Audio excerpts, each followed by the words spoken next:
Et demain, t'oublies pas, hein, réunion de reporting 3 heures. Et t'oublies pas non plus le PowerPoint que je t'ai demandé. Hein. Oh non, oh non, mais ça fait perdre trop de temps ça. Ça prend des heures à faire du reporting alors que je devrais être en train de produire de la valeur pour le client. Je m'en fous. C'est moi d'abord. Le chef passe avant le client.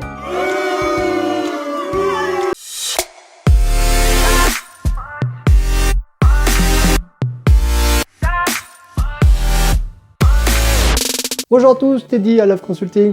Aujourd'hui, je vais vous parler de management au sein d'un environnement agile. Le manager au sein d'un environnement agile n'est pas tout à fait le même que dans un environnement classique. Alors, quels sont ses principaux rôles et responsabilités au sein d'une organisation agile? C'est ce qu'on va voir là tout de suite. Le rôle du manager dans un contexte agile est tout d'abord un rôle plus de facilitateur.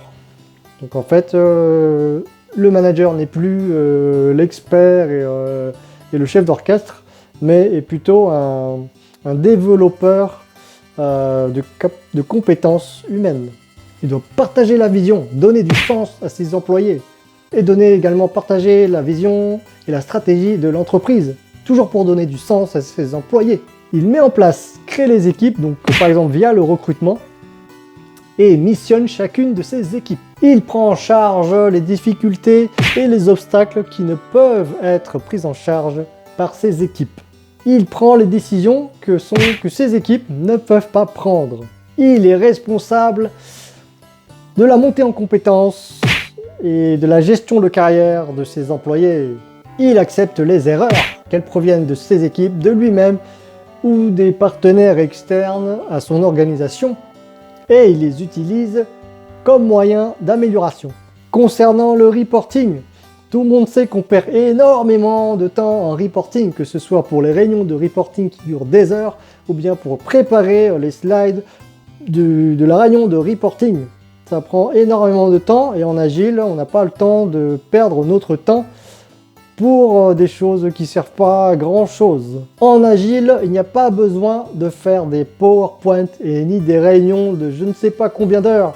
Il existe plusieurs moyens de faire du reporting beaucoup plus efficace et avec un management visuel, donc du concret. Pas de blabla, pas de PowerPoint, non, pas de cachotterie, rien de tout ça, c'est du concret, du factuel et ça on le voit via le management visuel. Pour le reporting, on peut procéder avec le Kanban. Donc avec le board visuel, hein, vous regardez l'avancement des travaux via un Kanban. Sinon, pour quelque chose d'encore plus factuel, vous pouvez assister aux démos des équipes. Pendant cette démo, les équipes démontrent donc le produit et les travaux qui ont été réalisés. Donc ce ne sont pas des PowerPoint ni des Word, c'est vraiment le produit en lui-même, enfin le livrable qui est montré. Sinon, vous avez les courbes de burn down et de burn up chart. Donc le burn up chart est très pratique si vous souhaitez connaître la prédictibilité, donc ça reste quand même une estimation, sur un très long projet. Donc voir à quel moment à peu près vous allez atteindre les objectifs du projet. Et le burn down chart, c'est très pratique pour suivre la fluidité du fonctionnement au sein d'un sprint. Donc c'est vraiment au sein d'un sprint, là vous voyez que si l'équipe travaille de manière fluide ou bien est-ce qu'il y a des difficultés de fonctionnement ou autres au sein de l'équipe. Et c'est très révélateur. Sinon, si vous êtes en safe, vous pouvez suivre le board des dépendances. Donc le board des dépendances, c'est le board qui est produit à la fin du PA planning et qui affiche la planification de tous les travaux ainsi que leurs dépendances. Donc vous pouvez suivre de sprint en sprint l'avancement des travaux. Donc le manager dans un environnement agile, c'est aussi ce qu'on appelle le lean management, c'est-à-dire qu'un management beaucoup plus léger, beaucoup plus simple et moins lourd que le management classique. C'est-à-dire qu'il va faire confiance à ses équipes parce que ce sont les gens qui font, qui sont les gens qui savent en général. Et donc il va déléguer la plupart de ses décisions au sein de ses équipiers pour pouvoir justement les responsabiliser. Il va également ancrer la culture de l'auto-organisation, de la motivation et de l'amélioration continue. Toi, tu vas mettre une couleur rouge pour le client parce que le client, je le connais très bien. Il aime le rouge. T'es sûr? Parce que moi je le vois tout le temps le client et il aime pas le rouge. Hein. Mais bon, je vais mettre du rouge hein, parce que c'est toi qui décides. Hein, c'est toi qui décides. Je t'avais dit, il aime le bleu, il aime pas le rouge, je t'avais dit.